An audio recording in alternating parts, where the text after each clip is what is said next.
You are so wrong. I am not. You go back to your Godzilla porn and leave my war movies alone, you trash piece of shit. I hate you so much right now. Welcome to the Beacon House Podcast, recorded live in Knoxville, Tennessee.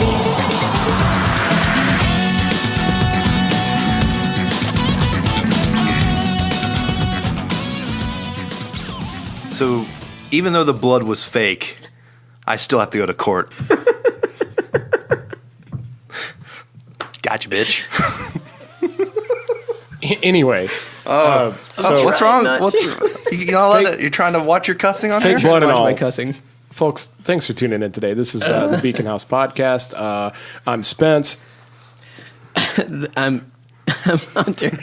I'm Casey. I'm very sure of it, unlike Hunter. Jesus. So anyway, guys, thanks for coming today. We're going to... we have a very special guest today. Before we get into that, I want to tell you guys that this is the week. Please don't forget, a couple weeks ago we had a phenomenal guest on, Keith Wallen. Keith, I hope you're listening out there. You were great, and we want to have you back. And we want to remember to remind everybody this Friday at the Open Chord in Knoxville is going to be the Copper Reunion Show.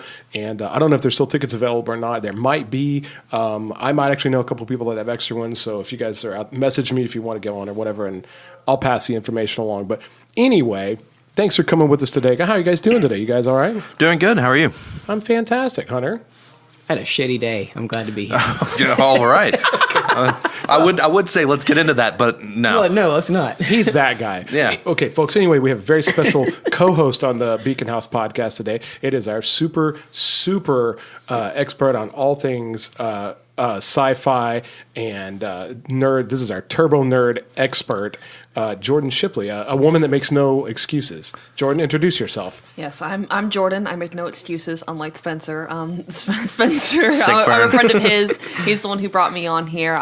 Basically, it's my job to keep him in check and educate him on... Anyway, yeah, like he said, all things science-y, nerdy, stuff like that. I don't know that was the job, was to come on and educate. Well, you know, a lot of people have tried, and it rarely has. We didn't want to tell you, but I'm not a lot of people.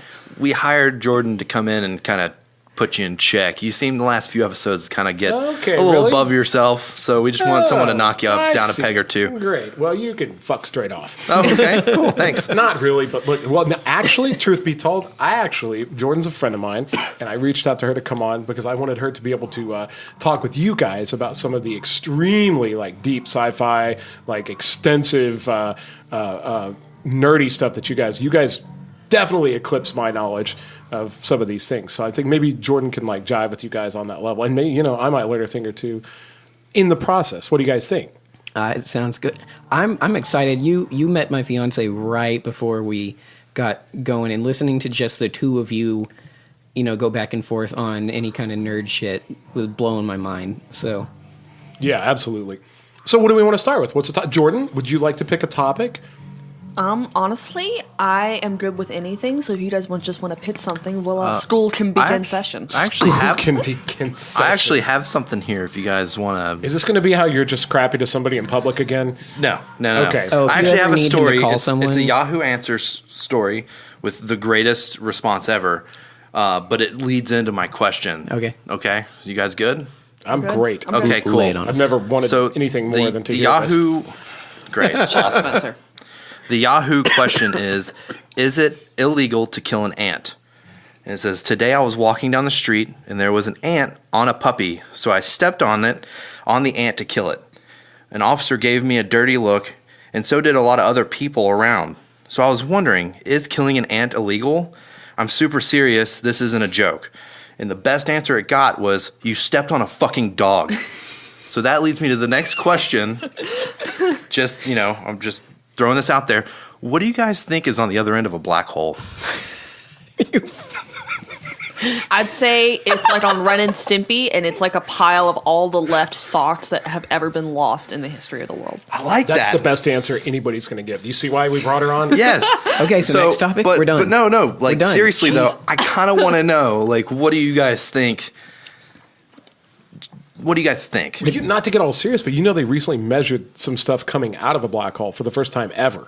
Really? Coming out of one? Yeah, there was light and there were certain types of radiation that was actually coming through a black hole from. What was it? I don't know. You'd have to Google it. See, I always thought that like you go into a black hole, atom by atom, you're torn apart, whatever it is, and then you just cease to exist. You know what I found out recently? Something that fucking bugs me a lot is that it's one of those things you see on YouTube that's like the 10 most terrifying things, and it goes, the 10 scariest places in the galaxy or something.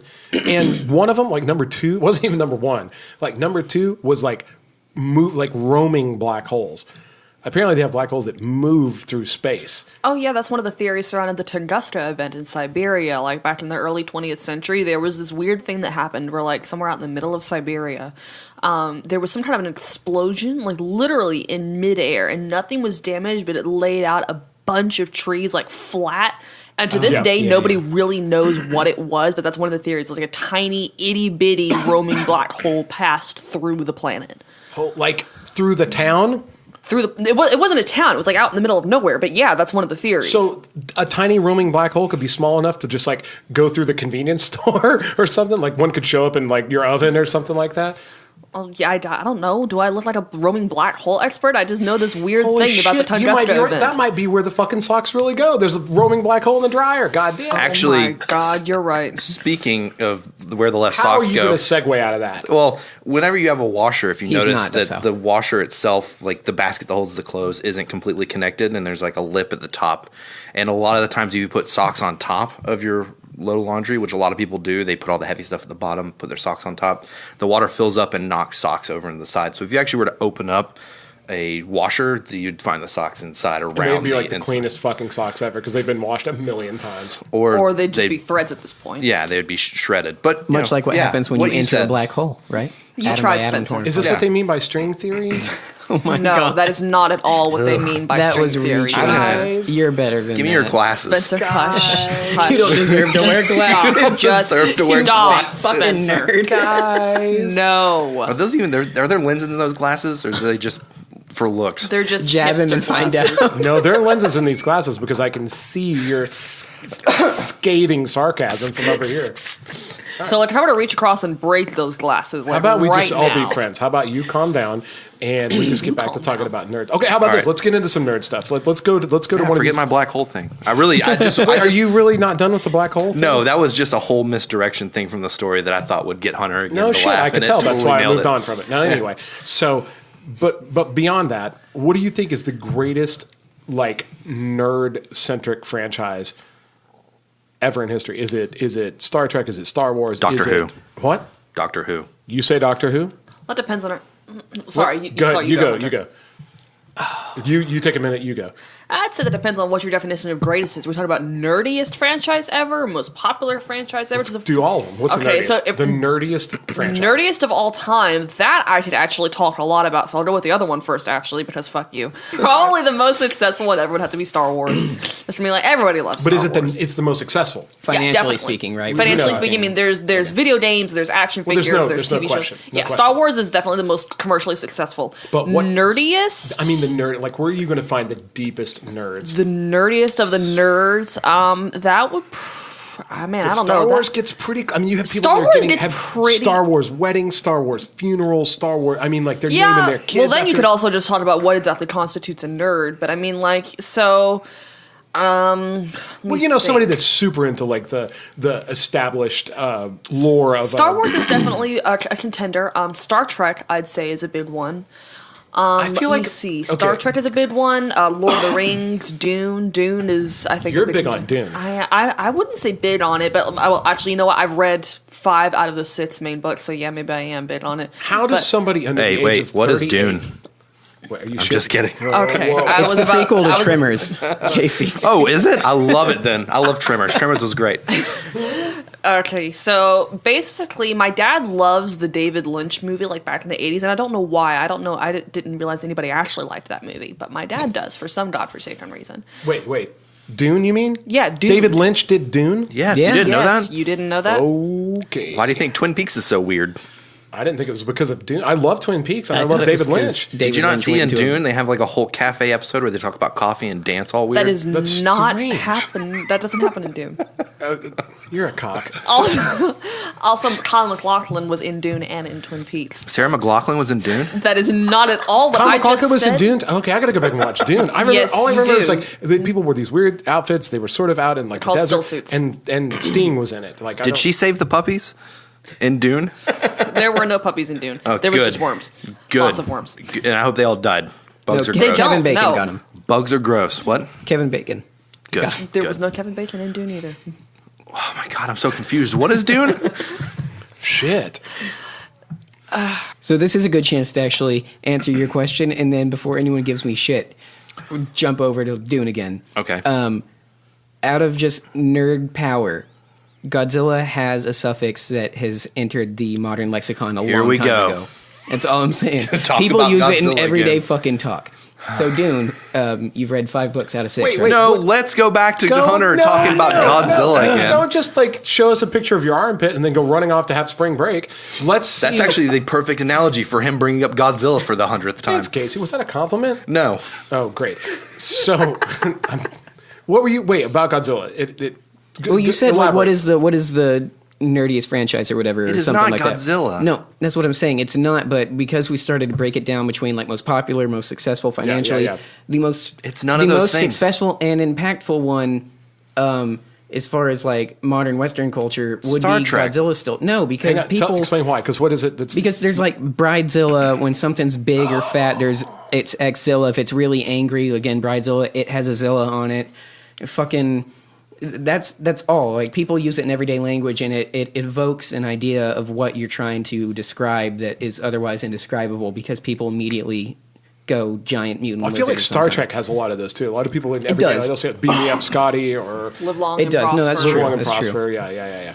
I felt like shit because I didn't want to just bring up Godzilla, but it's the first thing that popped to mind because of nobody that. So. believes that. Everybody knows you're just No, dying no, to no, bring no, up Godzilla. no. He's like itching. Godzilla's awesome. So I mean, What do you know about Godzilla, Jordan? I saw the movie that everybody hated that came out a few years ago. 2014? Yeah, I don't care how like cinematically bad it was, and I am a movie buff. So, like I can appreciate a good movie. I don't care how bad it was. It was fucking awesome. Like it was a giant lizard and some other giant thing. Who knows what Muto? I think they called it. It was just the two of them just fucking up shit, and it was great. It was awesome. So it was super fun to watch. And that's all I care about. It's called a Mudo, but that's fine. Whatever.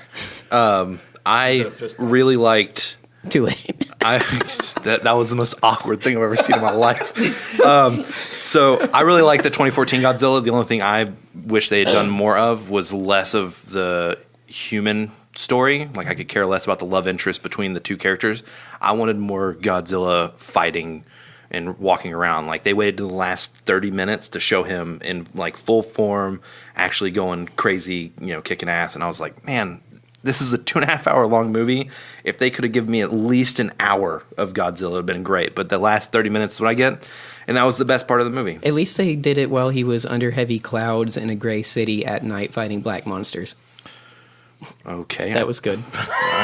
Oh, well, that Yeah, cool. there is that. You can't see shit, Casey. I know you can't, but then he does the plasma breath, and I'm really happy. It's great. Yeah. That's all I. Your story about how that happened and you weren't ready for it was I was not. I was watching the movie, and like Godzilla gets knocked down. The monster comes and like gets. And this in, is the one that had Bryan Cranston in it? Yeah. Okay. For and the 5 monster minutes. gets in front of this guy that like the main character, the kid from Kick-Ass. And he's like in a military uniform, and it's like about to eat him, and then all of a sudden, in the smoke of debris and rubble building, you just hear that, and you see this blue light go up the spine of Godzilla, and he's standing up, and it goes to the top of his head, and he just opens up and plasma breath, and I literally got out of my seat. I was so excited. I In the was like, theater? yes, because I had never. You don't. That's not that- happened in my lifetime. You're that guy. That's not happened in my lifetime. Yeah, I'm just the about. fuck down. I'm as big of a Godzilla fan as Hunter is. I just don't like to talk about it because people make fun of me.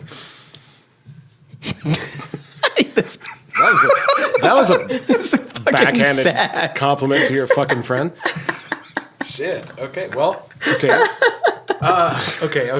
Are you excited for the Godzilla versus King Kong and like them bringing Rodan and Mothra and I have a pulse, don't I? yeah? I mean, there you go. Shit. I mean, it's okay. That's another one. People panned Skull Island for being dumb, and I'm just like, it was a 40-foot gorilla fighting lizards. I'm not really sure what else it was you were expecting. Thank you. Like, It's such a good movie. It's not dumb. Jackson managed to make an emotionally captivating King Kong movie. Okay, literally, that's the only time in history a monster movie like that has ever been emotionally captivating. Except maybe the Jurassic first Park. Have King you seen Kong. the first Godzilla? I have not.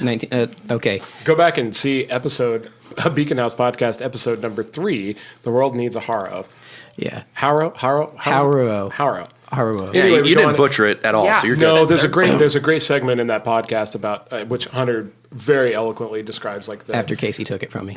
yeah. Episode 3 discusses the first Godzilla movie and its incredible let's- impact. Well, go ahead, Jordan. What is one of your favorite nerdiest franchises? Well, my gateway fandom was definitely Lord of the Rings. hell yeah. I grew up watching those movies from the moment they came out when I was 3 years old. Like, I was really shocked when I found out those movies are PG-13. I was just like, what? Really? And then when I was 8, my dad read me the books. Like, he read me the entire Lord of the Rings trilogy when I was 8. Awesome. And so, like, it's kind of a bonding thing between me and my dad. And then I got into Star Wars when I was about 10. And my dad had always been into Star Wars. But I didn't like it when I was little because it scared me when Luke got his hand cut off, and I didn't understand who were the good guys and the bad guys. Like, I knew Han Solo was a good guy and Darth Vader was a bad guy, but I didn't know like the Empire were the good guys or the bad guys. Like the big picture thing, I didn't understand it. Sure. And so then I started getting into it more when I was 10, and like I watched all the movies, and I've read like half of the expanded universe. I haven't read all of it, but I've read a lot of it. And then it just all went downhill from there. I started getting into Doctor Who on a friend's recommendation. When they put the original Star Trek on Netflix, my dad started watching like an episode every night to kind of relive his childhood. And then I started watching that with him, and then I saw Star Trek 2, developed a 4-year-long raging crush on Ricardo Montalban. That's still never completely gone away. Again, how does this happen to someone that's under the age of 38? She had an awesome childhood. That's how. Now she has a time machine. Oh, okay. Do you have a time machine? I do not. We talk about that a few times on this podcast. In an upcoming episode, we'll get to that. No time machine, just weird taste, I guess. Just like I tell people, I'll like show pictures because nobody my age knows who he is anymore. Just like, yeah, this is the guy that I like wanted to marry when I was 18, and they're like, who is this? He looks so weird, and I'm just like, you look weird. And What's his name again? Ricardo Montalban was the actor's name. Khan, basically. I would still probably marry Khan. I don't care. Cool. Yeah, I think he might be dead. I'll Google it. He's definitely dead. He's very dead. Died when I was 11 years Wasn't old. Ricardo Oh, Montalban really? Also on That's Fantasy sad. Island. That was Fantasy Island. Yeah, Oh, I haven't seen Fantasy Island. Fantasy Island. Is that the plane? Yes. Oh, okay. Yes. 70s yacht rock type. Yeah, That was cool. 80. Yeah. That was the 80s. I think okay. Toto was playing in the theme song. This is going to be another one of us. We talk about the best song. Like we got into it. You're going to say it's fucking Africa, and Africa can go to hell for all I care. I Like, love Hold the Africa. Line is the best Toto Hold the song. Line is the. Oh, thank Hold the God. Line is the Fist best bump. Toto song. You guys didn't see Why that. can Africa Me and go to Casey hell, just did an though? Epic. Here, Epic. everybody get real quiet. Shh. Fucking Yes. Hold the Line. Yeah. Nailed it. That was a good one. Calm down, Spencer. Yes, ma'am. So. We all know better than to screw with her. So. Yes, you do.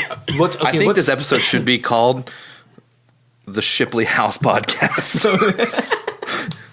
You know, we'll see. That's about that. not terrible. It's a little early to call that. Let's just hold off.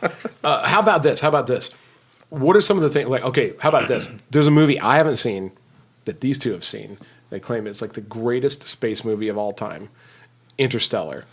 I want to get your take on Interstellar. I don't like the look on her face. She already looks like guys are- disappointed. You guys are dead meat. Interstellar is a great movie. I would say that the whole last 10 minutes on how love has the power to like transcend space and time. I thought that was where it starts to go a little off the rails.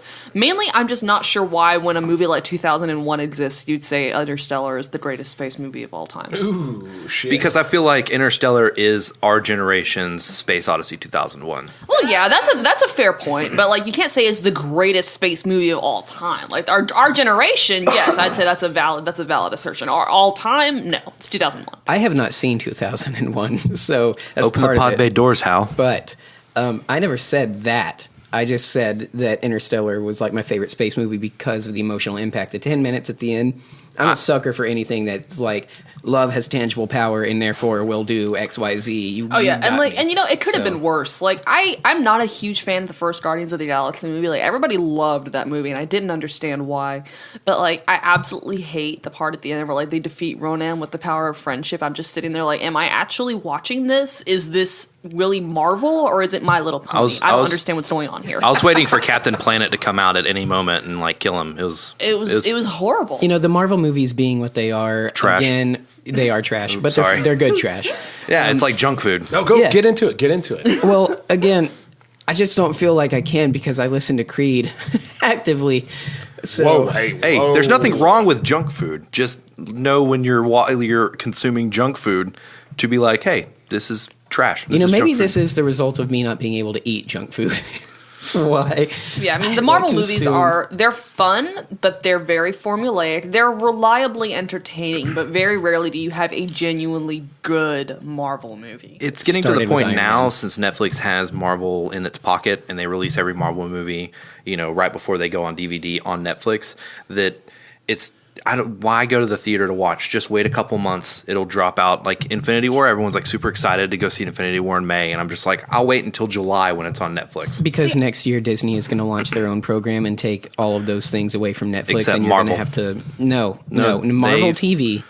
We got off on a tangent. The reason I like Interstellar so much is because I feel like Christopher Nolan can do no wrong, and except his last.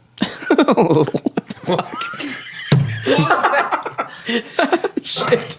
I combined two words at once. I'm gonna take this statement seriously now. So what was that? Some word salad. His last movie, Dunkirk. Dunkirk. Thank you. What's wrong with Dunkirk? Was a colossal disappointment because we talked about this. What are you talking about? We talked about this. How about you take one of the most powerful? I haven't seen it. But take one of the most. Oh no! I'm going to give you my fucking stance, and then you can shit on it. Give me your point of view, and I'm going to crush it. The most powerful fucking emotional civilian action that took place in World War II that made such a huge fucking difference. Focus on it for 5 minutes, put all the previews around it, swelling Hans Zimmer music, and then take a top-down God's eye view that's super cynical, super clinical, and is like, all this happened, and that happened, and that happened, and that happened. Thanks for your $10. I'm done. Bye.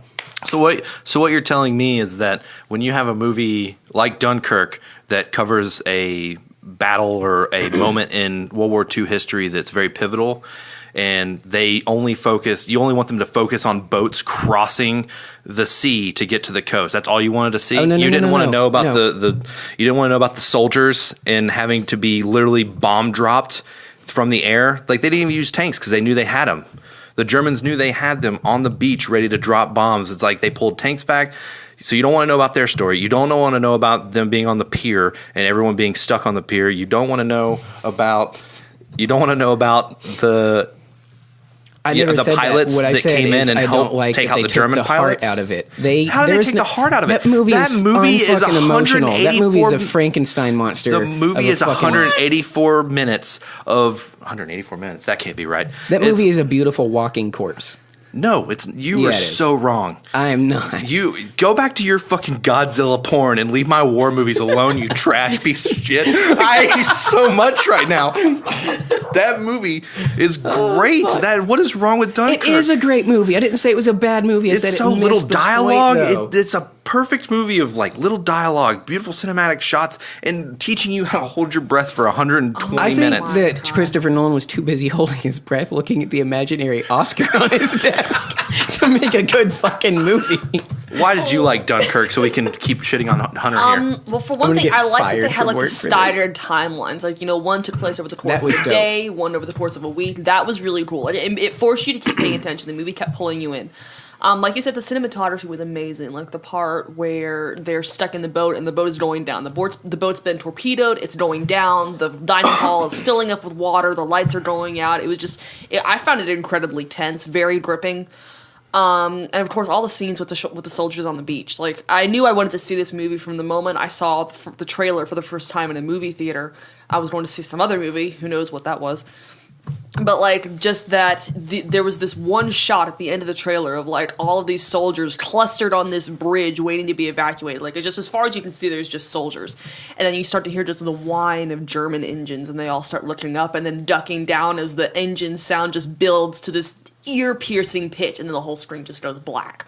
Holy shit! I feel like I don't even need to see the movie now. I'm telling you, I've got it's away with- bone-chilling You should. account of It's worth I've it. got away with words. From Hunter saying that it doesn't have any feeling and that it's a Frankenstein with no soul is completely wrong. This movie made you feel so much dread, and just it made you feel what the soldiers were feeling on that pier and on that beach. And I feel like they probably would have been very numb at that point. Because like they've been on the beach for like what? They were on that beach for weeks, Yeah. waiting to be evacuated. At that point, you can only be blindingly terrified for so long. After a certain point, your emotions just shut down. I don't know. I've been doing And- this podcast with these guys for a while now. I'm still hanging in Honestly, like for me, Tom Hardy's scene at the very end where he saved the day. Kick-ass. That was great. He lands on the beach, and you're like, "Yes, he landed safe. He's fine." And then you see German soldiers come up over the dunes, and you're like, "He's fucked." Oh yeah, and him just standing there, staring at the burning skeleton of his plane is just Yeah. I think it's a great movie and a beautiful movie. I do not fucking agree with where its head give me was your at. hand. That's all it is. Give me your hand real quick. No. No, give me your hand. No. Please give me your hand. No. Just for a second. No. I'm not going to hurt you.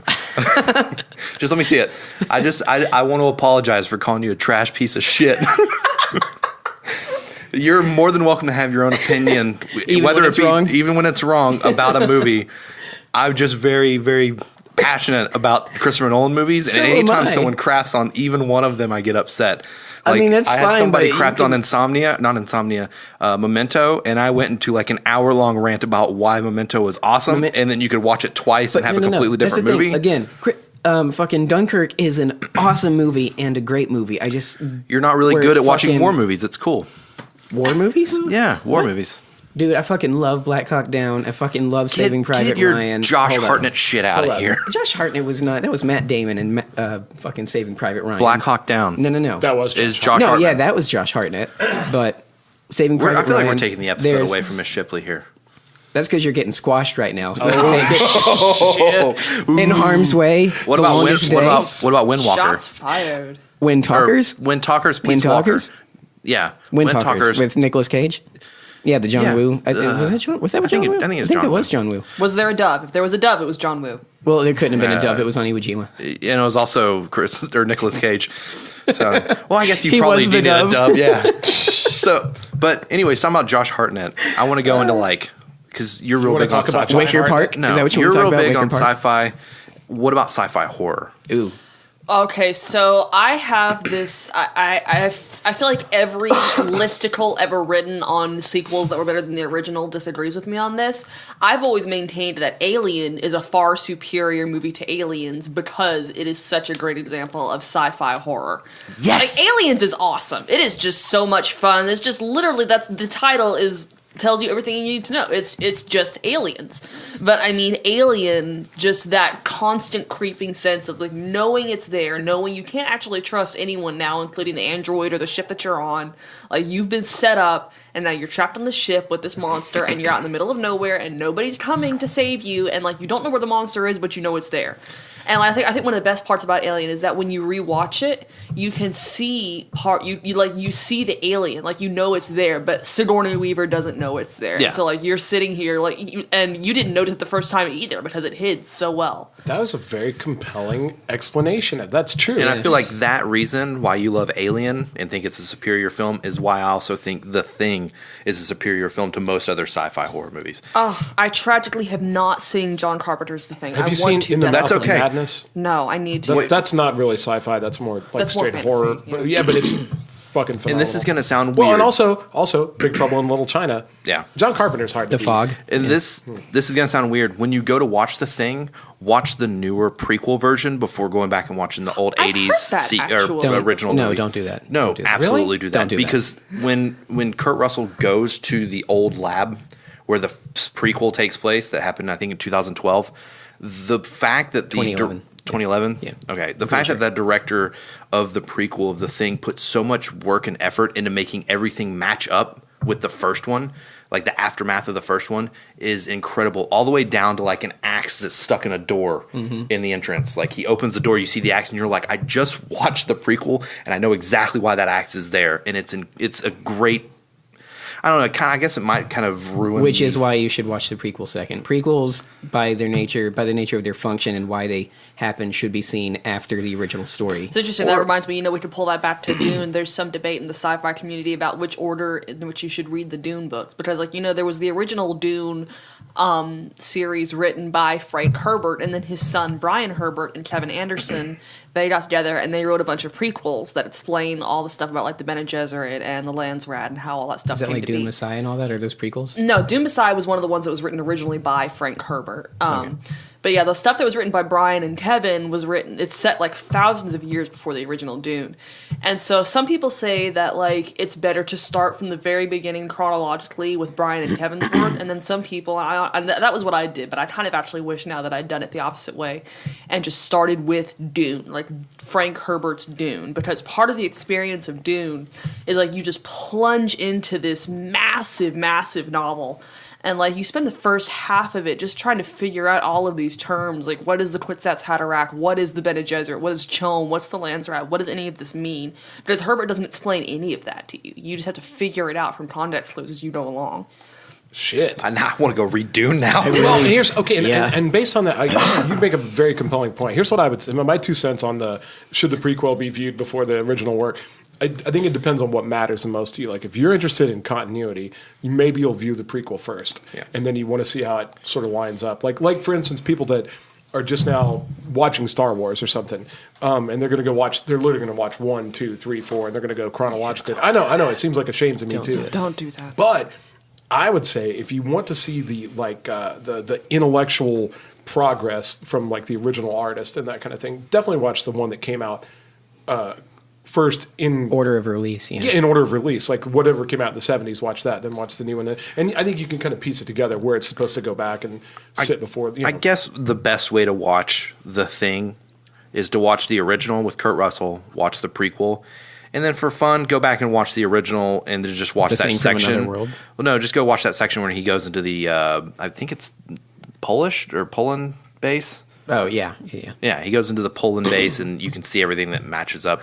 I love the idea of The Thing, the can't trust anybody, the constant, Dunkirk, the constant dread that you're just watching this, you're cringing, waiting for something bad to happen. Mm-hmm. Yeah. Interesting fact, at the end of that movie, Kurt Russell, oh my God, who survives with Kurt Russell in that movie?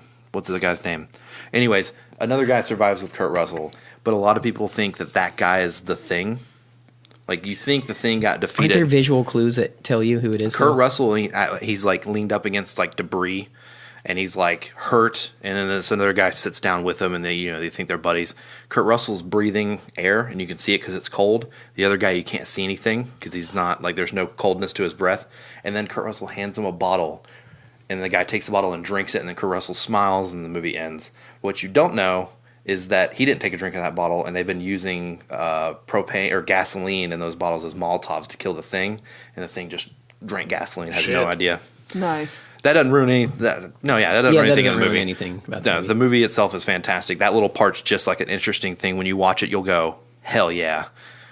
I love things like that. Just people debating Inception and stuff like that. Just for trying to figure out how did this movie actually end. Yeah. I love those kinds of things. Have you ever seen The Blair Witch? The Blair Witch. Oh, that's another. It's like I said, I've just recently started getting into the horror movie thing. Yeah, I need to watch all these classics. If it's found footage and it's incredibly shaky cam, so if you get motion sick. Oh no, I loved Cloverfield, so okay. I'm good with the shaky cam. Perfect. When you go to watch Blair Witch, just on the side as you're watching it, other than a supernatural movie, also watch it as a murder movie where these two guys are tricking this girl into going out in the woods, pretending they're lost, and they're trying to basically get rid of her. Also understand that the second one is the best. Oh, God. The actual second one. Book of Shadows is the best the one. biggest pile of trash. Do not listen to these two. No, hold on. They're absolutely I never wrong. listened to Spencer anyway. So. Good.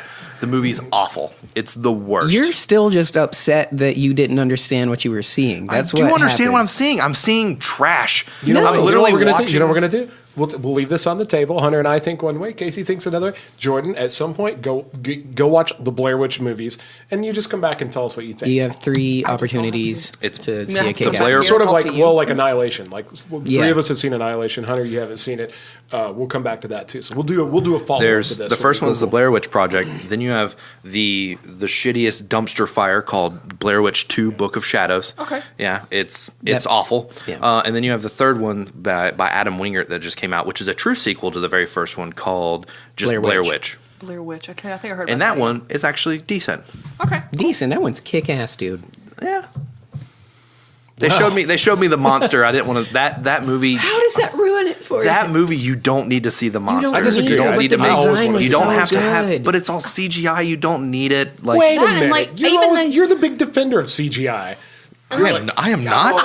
Well, admittedly, I You're have never projecting seen there, it, but Spencer. I've always had it to understand that part of the appeal of the Blair Witch Project, like the original movie, was that you never actually find out what was going on. So I feel like if you're gonna show the monster at the end, you're trying to betray the original spirit of the movies. Boom. The original spirit of the movie is, man, we don't have any money, but we would love to get a career in Hollywood, so maybe we can make this film be really vague and not have to spend anything, and then 20 years from now it'll be You're a right. Steven There was a Soderbergh certain film. deliberation in the whole thing. So- Well, real quick, before you move, I want to go back to something before we get too far. When you guys were talking about Alien, you were talking about sci-fi horror. Mm-hmm. I think that's an interesting little junction that we could discuss. It is my favorite genre. Yes, it's one of my favorites too. But what you guys are total okay when you're talking about things like Dune, and Star Wars and Star Trek and Lord of the Rings. Those are clearly sci-fi fantasy. Like every time I see something that's kind of earthy, like Lord of the Rings or Chronicles of Narnia, I consider that like fantasy. Mm-hmm. And then when I see things that are in space, I consider those to be sci-fi. But I guess they sort of all coincide. But then when you start to get horror movie elements in there, then it becomes sci-fi horror. But I was going to ask you guys specifically. Jordan, you can go first. But at what point does sci-fi cross over into horror? I mean, I think you guys kind of nailed it. Alien seems like the perfect blend of sci-fi and horror. I just don't know if could it get any better than that. I mean, I realize when you get further, like Event Horizon or Cloverfield Paradox, you start to get further along. You get more horror and less sci-fi, and then I guess there's like even there were a couple of horror elements even in Star Wars at times with like some of the monsters. You know, it was kind of horror. Oh, there's a 2 novels in the expanded universe. They're called Red Harvest and Death Troopers that are Star Wars zombie novels. What? I read Death Troopers Yep. when I was 12, and I was terrified of zombies for years. My family tells But it's a Star Wars book? Oh yeah, it's a Star Wars. It's Han Solo's in it. Han Yep. Solo's in it, and like he's stuck on this old abandoned Imperial Star Destroyer with a bunch of other people, and it's infested with zombies. Infested. Holy shit. And like these aren't like shambling brains, Night of the Living Dead zombies either. This is 28 days later. We'll sprint down. They'll run you down and rip your face off, zombies. And they learn. They use blasters. And it's not just like tired girls during pumpkin spice season. Oh no! This movie, no, not this movie. This book, no. It's not. There's I'm no. so sorry. That's That was an exercise in meta humor. I'm hearkening back Get to our first episode. out of there, here. But, just you don't have to explain that. Just let you know. Come In this fact- fall, whatever you choose to wear and drink, it's fine with everybody. Okay.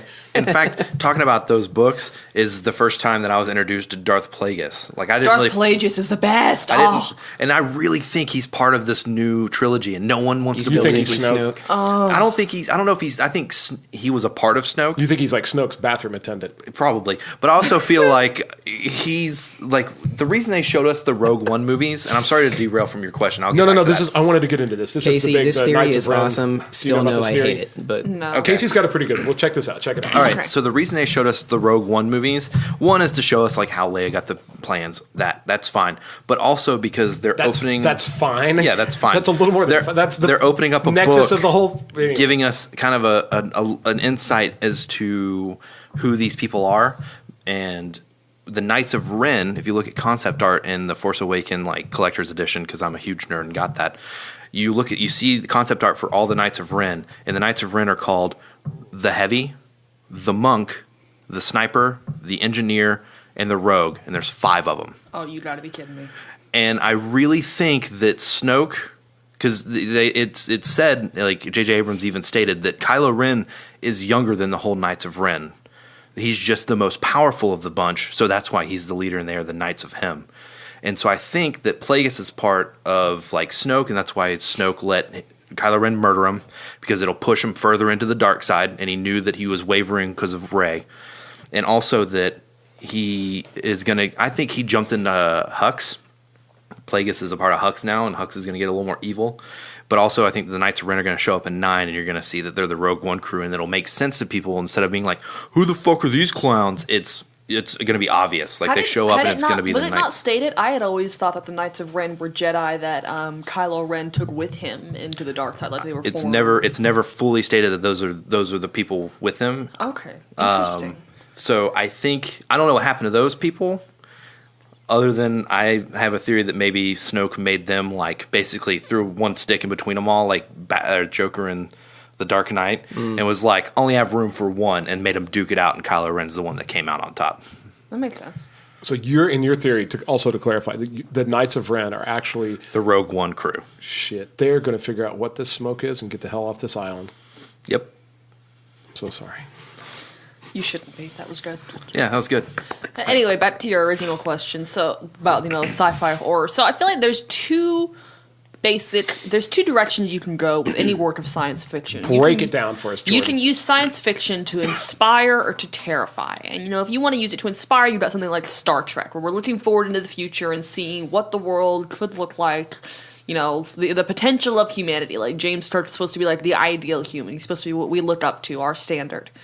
And then you have sci-fi horror, like you have where it's used to show us the dark side of humanity. That's where you have things like I Have No Mouth and I Must Scream, or there's a great Ray Bradbury short story called There Will Come Soft Rains, and it counts. It's counting. It's like an accounting stage. Like, it'll say it's 7 a.m. and like this is happening, and so it's this house. It's like this futuristic house off of Meet the Robinsons, that DreamWorks movie, and it's like the house, like, it makes breakfast, and it's all mechanized, and it's like it'll make its own breakfast and brew coffee and stuff, and so it's just like there's eggs frying and toasting, and then it's like 9 a.m. and the eggs are still frying. They're black and burnt now, and so it keeps happening like that. It's taking you throughout the day. Starts at like 7 a.m. All of the workings of this mechanized house, and it becomes apparent that something's wrong. Like, the food's burning, there's nobody there, nothing's happening. And then what you start to figure out over the course of this short story is that the reason there's nobody there is because they've all been wiped out in a nuclear holocaust. Shit. And then you have I Have No Mouth and I Must Scream, which is like the last 4 members of humanity there being kept prisoner and tortured by this sentient AI. And so that, I think that's where you get into sci-fi horror, when you use the tools of science fiction specifically to frighten. Like, it's where you get movies like Event Horizon and Alien and stuff like that. And also, I want to add on to that, if you don't mind. Mm-hmm. How could you possibly add anything to that? No, she's absolutely right. But what I'm saying, the most comprehensive description of esoteric question I think I've ever asked. I hate you for answering that so well. In fact, one thing that every sci-fi horror movie does, you're going to try to add some M. Night Shyamalan shit onto the end of that. And I love M. Night Shyamalan, so I would love him to add some M. Night Shyamalan. The Village is an excellent movie. I don't care what anybody says. The Village is awesome. What were you going to say? I was kind of disappointed it wasn't monsters at first, but then I came to appreciate what it turned out to be so much more. I was too, but anyways, what were you saying, Casey? Sorry, guys. We got a little loud there, so he's going to We just, a lot of, and you might have discussed this already in a. I'm not over that yet. God. Calm down, Spencer. I'm all right. Go ahead, Case. You might have covered this in a smarter way, and I just didn't pick up on it because I'm not as smart. But another thing that all sci-fi movies do is they always make you question the unknown. Like, there's always that spot in the back of your mind where you're like, is that real? Could that happen? I don't know. Like, it's completely, you're in the deep end of the ocean. You're looking down. You can't see anything. It's completely unknown. There could be the biggest monster underneath you about to swallow you whole. You would never see it coming. And that's what sci-fi horror does a really big thing of. And usually I indicate with sci-fi horror like Pandorum, where the entire time these things are like chasing these people, and you're like, oh my God, and it turns out they're underwater the entire time instead of actually stuck in space. But then at the very end you realize that, are they hallucinating all this? Like, is this all, the whole thing just been like their insanity from being cooped up and having cabin fever? It was all a dream. It really, they do that. They have this whole big scene, and it's just like, I mean, it's the smallest scene, but it's the biggest scene of the movie where Ben Foster's getting on the escape pod. You see these things crawling through, to get to him through the door, through the ventilation shafts. Dennis Quaid's dead, but the entire time has been talking to a younger version of himself and has been telling him like to kill people. And they've been like working together, and then you find out that he's not real. And Ben Foster like shuts the door, and you see all the monsters about to break through the door, and he presses the button and it says "Ready to launch." And he knows that he's getting out. And then the moment he turns back, and everything's gone. There's no monsters coming through the door. And the thing shoots up, and it turns out they're underwater. They come up, and it's like a whole new Earth-like planet. And it ends with even more unknown, like what's on the island. Like things like that. So I feel like everything you said, absolutely. And then I just wanted to tack on the feeling of unknown and like, once again, dread. What do you, Jordan? Do you have any extensive experience with like the super nerdy side of like video games and or like the D&D and stuff like that? World of Warcraft. No, not really. I played Pathfinder for like 2 weeks with a group of tweaky homeschool kids, but like I'm familiar with the premise. Like I'll make jokes about critical hits and critical failures and stuff like that. I'm very familiar with the D&D character alignment. Like somebody will do something ridiculous, and I'll be like, "Oh, that's chaotic neutral there." So stuff like that. I remember once seeing a character alignment. So they make these memes where it's character alignments for like various countries and stuff like that. And somebody made them once for like types of memes.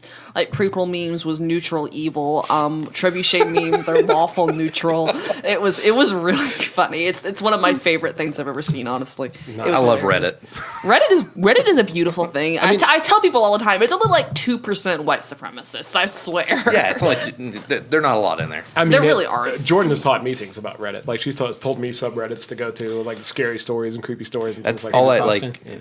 Yeah, it's like I love creepypasta, but there's other things too. It was nuts on there. But and one of the reasons I knew Jordan would be great to come on this podcast is I was trying to brag to her about our first episode where we talked about the Han Solo, like the girls in the fall that wear the black pants and the brown boots. And literally, I barely even got like my braggadocious comment out. And she goes, "No, that's not what it looked like. He had a red stripe because he was he was a protester against Wookiee slavery." That is not at all what I said to you. I said that Han Solo wears blue pants with a red stripe because he attended the Imperial Academy on Coretta, but quit because he opposed Wookiee slavery. He didn't like protest or anything. He just quit, and he had the red stripe because it was the Corellian blood stripe. He's from the Corellian system. Shit, my bad. Yeah. Yeah. I think you're going to need to get up and leave now, Spence. Get out of here. I'm illustrating my point exactly. I was like, you should come on the podcast. You actually know more about the sci-fi universe than anybody. But, okay, do you guys also know about that stuff? I'm just the one idiot out that didn't know. No, actually, I had no idea. Okay. I didn't know that either. Thank I followed God. the expanded universe through comic books, so I missed all that. Jesus. So I'm officially the nerdiest person in this room. Yep. Awesome. Yep. So, in closing, let's throw one last topic. Are we really on going to the tip. close? Yeah, it's. Shut I up, want to keep Casey. going. I know you do. I want a two-parter. You're a precious little Well, guy. you get to a two-parter by stopping and then coming back. Hey! Oh. I'm still not over the Spencer, whole sit Nolan still. thing. Yes, ma'am. You will pay for that. So, It's here we scary go. when Here we I'm go. coming out of the bathroom again. Yeah, I will. Let's say all of the different. Okay, this is going to be kind of like the ultimate fight of ultimate, always ultimate of all time. I'm talking DC. Who would win? Wait, hold on. Okay. Marvel, DC, Star Wars, Star Trek, Dune. I'm talking every possible sci-fi faction you can think of. Old, new, future, past, I don't care, whatever. They all get in this massive intergalactic war. Which one wins? Doctor Who. Jar Jar Binks. Tell her to get out. You No. can stay. Yeah, you can stay. You get out, Spencer. Have you heard the theory that he's a Sith Lord? Yes, Like the he drunken- is Snoke. Yeah. Jar Jar Binks is Snoke. Yeah, he's the This is drunken master. canon. This is the drunken master. That's why he looks all goofy all the time. You can lay down and piss straight up in the air. Okay. I'm sorry. I mean, I can do that, and Jar Jar Binks will still be the Sith Lord, so I don't know what that's going to change. No, now come on. Nobody's going to buy that. in the prequels, there's a lot of different like things. I mean, of course, it's a YouTube One of which video is Jar Jar Binks is absolutely There's not the most one powerful point where thing in Jar the Jar universe. Binks is like the council's meeting up. Like there's like a small little meeting, and they're talking, and Jar Jar Binks is off to the side, and you can see him has his eyes closed, and he's mumbling something in his mouth. And one of the guys who's supposed to be a good guy, That's because it was a terrible character. turns his opinion on a dime and says something completely different, everyone's like, okay, well, he's on the bad side now. And a lot of people think that Jar Jar influenced him to do that. There's also other signs where they're in the ocean and the big monster's coming to swallow him up. Jar Jar Binks passes out. The monster's eyes change colors and it swims off and goes away. And then he wakes back up. There's small. Do you agree with this? Or I you were just agree entirely. You were just no, you don't. Yes. Really though, really. No, but seriously, I think Doctor Who would win the fight. Yeah, Doctor Who is the oldest. Doctor Who's been around since what, 63? He would know when the fight was going to happen. He would go to after the fight was over and be the last one standing. But Marvel would win because it has Scarlet Witch, and she could like have a thought, say it, and then undo all reality. I was going to say Marvel tends to go into like the god complex part of the universe. Like Thanos has the. Yeah, that's why it I'm sucks. sorry. Have you ever actually seen Doctor Who? That he has a god complex moment like once a season. Yeah, suck it. Okay. Yeah, but can he? And can to he be say something specific, that undoes the to be universe? specific, it would be the 10th Doctor that would win this fight. Yes. David Tennant would ultimately destroy everyone in the universe all by himself, and then he'd be the last one left With his hair. With his hair and his sweet Scottish accent. David Tennant would win. I can't say anything. I haven't seen the David Tennant stuff. Oh, have you not? Great, cool. You can't shit on it. Why would? Actually, I can because I've seen some episodes and I feel like he's trying too hard to be cool. You're trying too hard to be cool. I'm not trying too hard to be cool. I love Casey's Christopher trying too hard to Eccleston. be cool. He pretended to be the Doctor as a child. He was preparing for that role since he was 10. He is the 5th Doctor's son-in-law. He is his own son-in-law, okay? Yes, he is. That's the almost as Doctor. cool as being Obi-Wan Kenobi when you grow up because your uncle was an X-wing fighter pilot. That's a little deep. True. Okay. Well, and on that note, there you have it. The most powerful thing ever, the 10th Doctor. Yep. Not even Batman could beat up the 10th Doctor. he could not. Yeah, Batman can beat up an average ninja. Jesus Christ. So real quick. This is going to go back. This is going to go back a couple years. Whoa, hold on a second. You don't know how I feel about ninjas. What did I'm just Batman saying. could absolutely. He is a ninja. We're going to have to no, he's not. Yes, he is. No, he's not. He's a ninja with money, so he's No, better than a ninja. We're going to refer to. I'm going to bring a book that's going to explain exactly what ninjas are, called Real Ultimate Power. We're going to go over that. It's written I already by Robert know that Hamburger. book. It's written. Okay. It's written by quote unquote a 10-year-old, and it's Clearly the Batman funniest is book not ever. anything. It is the funniest book ever. In But case you don't Batman know, would not lose to a ninja. Batman would lose to the average ninja. Batman is the ultimate superhero in all universes. It doesn't. Ninjas Except are greater Doctor than Who. superheroes. Look, okay. A while I back, will fight you. I remember they used to have that Deadliest Warrior thing that was on like FX or Yeah. Yeah, and at the end of the episode, they're like, "Well, Batman would always win." very first episode was Ninja versus Spartan. And they're supposed to plug like the history of the characters into this like computer, and it's supposed to do this fight simulation that it runs a million times and determine who would have won if these different warriors from throughout history were pitted against each other. And the first episode was Ninja. Now, in my opinion, Ninja beats anything. And Wrong. And it lost to the Spartan. Yeah. Because he had a shield. Have you ever fucking seen a ninja movie? Have you ever seen the way a ninja flies around and flips and zips and almost teleports and does all this crazy? Have you ever just even walked by a Mortal Kombat game? Spencer? Listen. Spencer? Yes, ma'am. Honey? Those are fiction? Well, this whole thing's fiction. But look, what I'm saying is, I was so mad that the ninja lost to the Spartan just because of the shield. Like, he could have done like a barrel roll and then cut the guy's Achilles tendon from the back. I mean, Okay, He no. couldn't To get be that fair to close. you, He has a spear. my ass, The the, shield- ninja's a flying ball of swords, you dick. the shield thing is total crap. There is one thing It's from like a Spartan blender culture. with razor blades on it. You're That's what just- fighting a ninja's like. There is one thing from Spartan culture that if they, I haven't seen the episode, but if they had programmed it in, it wasn't the shield that would have helped him survive a ninja attack. Like by if a you hold long the shield shot. up between you and the ninja, that's not how ninjas What is that? work, What is okay? that If thing? you have Godzilla on your side. Oh, God, get. You are the devil, Hunter. With a cross on my arm. Yeah, you're the devil. All right. Well, on that note, guys, we can't argue about who's going to win Satan. anymore. Beelzebub. We'd like to thank Jordan for being here. It was fantastic. We hope you'll come back and bless us with your incredible sci-fi nerd knowledge. We can Part go- 2 coming up. Part 2 coming up soon. And anyway, I am Ben Spence. That's Casey. That's Hunter. And I love you guys. I'll see you in hell, McCoy. Oh my.